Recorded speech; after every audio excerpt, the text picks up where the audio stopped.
3 दिसंबर को 4 स्टेट के जब इलेक्शन के रिजल्ट आए, उसके बाद जो मार्केट ऊपर जा रहा है, वो अभी पहली बार हमने देखा है कि प्रॉफिट बुकिंग वहाँ पे हो रही है।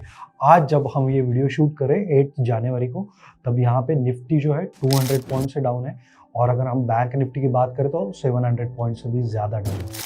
तो ये मार्केट में फॉल क्यों आया है, और सबसे इम्पोर्टेंट बात कि अभी ये गिरते हुए मार्केट में आपको इन्वेस्ट कैसे करना चाहिए, इसी के बारे में ये वीडियो है, तो वीडियो आखिर तक जरूर देखिए। सबसे पहला पॉइंट दोस्तों कि बहुत लोग ये बात कर रहे हैं कि निफ्टी का जो पीई है वो अभी 20 का जो लेवल है वो क्रॉस किया है, और एवरेजली निफ्टी का जो पीई रहता है वो 20 के आसपास ही रहता है। अभी जब आज हम ये वीडियो बना रहे हैं तब निफ्टी का पीई है अराउंड 23 के आसपास। तो बहुत सारे लोगों का ये अंदाज है कि ये वापस 20 पे जाएगा। वो अगर हम पकड़ते हैं तो यहाँ से लगभग मार्केट जो है 2000 पॉइंट्स, निफ्टी की बात कर रहा हूँ, नीचे जा सकता है। लेकिन मुझे ऐसा बिल्कुल नहीं लगता कि इतना बड़ा फॉल जो है निफ्टी में आएगा। उसके पीछे की वजह यह है, दो वजह है। सबसे पहली वजह जो अर्निंग्स ग्रोथ दिखाई है सारी कंपनीज ने, खास करके जो निफ्टी 50 में जो कंपनीज है उनमें, तो वहाँ पे जो है अर्निंग्स ग्रोथ जो है और प्रॉफिटेबिलिटी जो है वो काफ़ी अच्छी तरीके से बढ़ी है, और ये जो ग्रोथ है ये बिटवीन 8 to 10% पे होगी। दूसरी एक फंडामेंटल बात ये है जो सबसे बड़ी है कि हर महीने इंडिया में 16,000 करोड़ जो है वो SIP के थ्रू मार्केट में आ रहे हैं। हर महीने का ये डेटा है 16,000 करोड़, यानी कि $2 बिलियन जो है एवरी मंथ डोमेस्टिक जो इन्वेस्टर है, रिटेल इन्वेस्टर आपके और मेरे जैसे, वो हर महीना जो है मार्केट में डाल रहे हैं। तो ये अगर एवरेजिंग होता रहता है हर महीने में 16,000 करोड़ का, तो इतना बड़ा फॉल आना ये पॉसिबल नहीं है, अनलेस एंड अनटिल कोई बड़ा यहाँ पे जो है मार्केट में एक न्यूज़ आती है या फिर बड़ा कोई इवेंट होता है, तो उस केस में ही हम जो है 18,500 का जो सपोर्ट है वो देख सकते हैं। लेकिन अभी जिस प्रकार से मार्केट चल रहा है, यहाँ पे मुझे नहीं लगता कि 20,500 से ज़्यादा मार्केट नीचे जा सकता है। तो ये फंडामेंटल रीज़न। आगे का रीज़न हम लोग देखते हैं। सो अगला पॉइंट है टाइमिंग द मार्केट। जब भी हम लोग मार्केट को टाइम करने को जाते हैं तो वहाँ पे दो चीज़ें हम लोग देखते हैं, एक तो हाई और लो, यानी कि सपोर्ट और रेजिस्टेंस हम लोग देखते हैं। तो बहुत लोग अभी आपको बताएंगे कि 20,500 पे सपोर्ट है या फिर 21,000 पे सपोर्ट है, लेकिन बाय डिफ़ॉल्ट ये जो चीज़ें होती है हाई या फिर लो, ये पास्ट टेंस में ही हमें पता चलती है। कोई भी मार्केट अगर हमें पता चलता है कि ये हाई है, तो ये कब पता चलता है? 21,000 को जब मार्केट जाता है और वो नया फ्रेश हाई मारता है, तब हमें नहीं पता होता कि यही हाई है। वहाँ से जब मार्केट 100-200 पॉइंट नीचे आ जाता है, तब हमें पता चलता है यार 21,000 जो था वो हाई बना था। यही सेम चीज़ हो जाती है जब मार्केट नीचे गिरता है। हमें कब पता चलता है कि 20,000 जो है वो लो था? जब मार्केट 20,000 पे रीच करता है और वहाँ से 100-200 पॉइंट ऊपर बढ़ जाता है, तब हमें पता चलता है कि अरे 20,000 जो था वो लो था, उसी के बाद ही मार्केट ने रिकवर करना चालू किया। तो बाय डिफ़ॉल्ट ये दोस्तों समझ लो कि हाई और लो ये दोनों ही चीज़ें जो है वो पास्ट टेंस में ही जो है डिस्क्राइब होती है। आप करंट में उसको कभी भी नहीं पकड़ सकते। हाँ, आप एक थोड़ा बहुत अंदाज़ा उसका लगा सकते हो, लेकिन एग्जैक्टली हाई पकड़ना या फिर एग्जैक्टली लो पकड़ना ये किसी को भी नहीं आता। अगर ये इतना ही सिंपल होता तो लोग जो है जब वो लो के पास आते होंगे तब उसके पास 100% कैश रहता, और जब भी वो 100% उनको लगता था कि अभी हाई उन्होंने जो है मार्केट ने जो है वो अचीव किया है, तो वहाँ पे वो 100% सेल कर देते। लेकिन ऐसा नहीं होता। जो भी बड़े-बड़े आप एक्सपर्ट देख लो, मार्केट में जो भी बड़े एक्सपर्ट हुए, वो सब ने जो है मार्केट में जो है इन्वेस्ट रह के ही पैसे कमाए। किसी ने भी कोई भी पॉइंट पे आपने देखा होगा कि 100% जो है कैश में कभी भी नहीं आए हैं। थोड़ा बहुत प्रॉफिट बुकिंग करना जो है वो हम समझ सकते हैं कि अभी मार्केट हाई पे है तो थोड़ा बहुत प्रॉफिट बुकिंग कर लेते हैं, लेकिन 100% प्रॉफिट बुकिंग करना और 100% कैश में आना ये जो है काफ़ी रिस्की हो सकता है दोनों टाइप के इन्वेस्टर के लिए, फिर वो चाहे ट्रेडर हो फिर वो चाहे इन्वेस्टर हो। तो टाइमिंग आप नहीं कर सकते।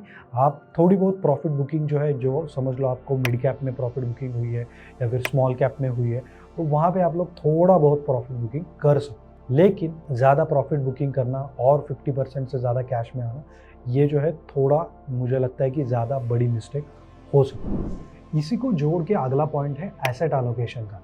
एसेट एलोकेशन में हम दो चीज़ें देख सकते हैं, एक तो थोड़ा पोर्शन आपने डेट में रखा होगा, थोड़ा पोर्शन आपने इक्विटी में रखा होगा।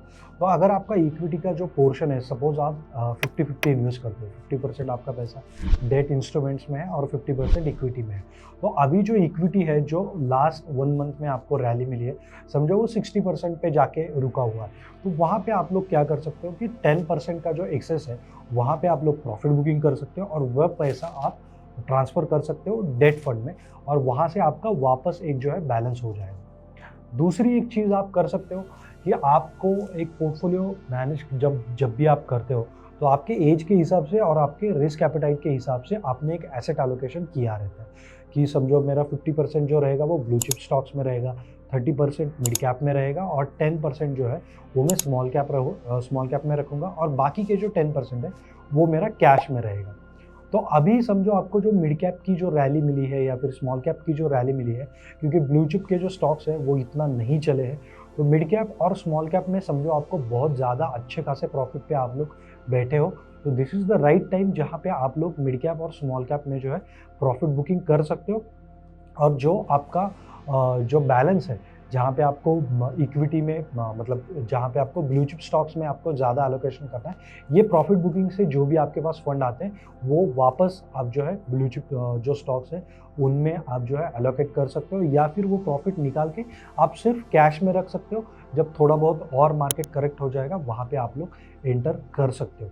लेकिन पूरी तरीके से मुझे नहीं लगता कि ये मार्केट ऐसा है कि जहाँ पे आप मोर देन 25% से ज़्यादा प्रॉफिट बुकिंग कर सकते हो।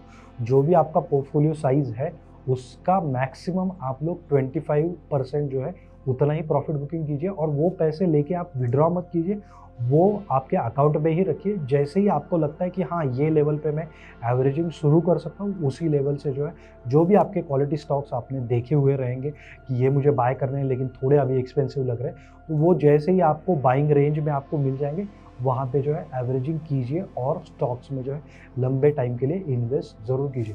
खासकर इन्वेस्टर के लिए मैं ये बात बोलना चाहता हूँ कि ये जो भी हम लोग अभी मार्केट में ये जो फॉल आ रहा है, इसको आप लोग डिसगाइज मत समझिए, इसको अपॉर्चुनिटी समझिए। जो भी आपके पास जो रिजर्व कैश है वो एलोकेट कीजिए, क्योंकि यहाँ से जिस रेट से हम लोग ग्रो कर रहे हैं और जिस रेट से अर्निंग्स और प्रॉफिटेबिलिटी बढ़ रही है, अगर वो कंटिन्यू रहता है, तो मेरा ये प्रेडिक्शन है कि 2030 में निफ्टी जो है 50,000 टच कर सकता है।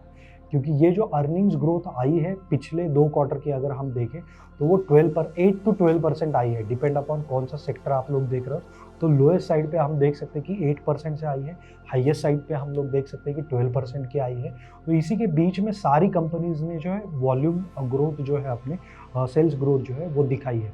तो इसी एवरेज से अगर हम ग्रो होते हैं, तो 2030 में हम लोग 50,000 का जो मार्क है वो ईजिली क्रॉस कर सकते हैं, अगर हम यहाँ से 12% के जो है एनुअल रिटर्न देखते हैं तो।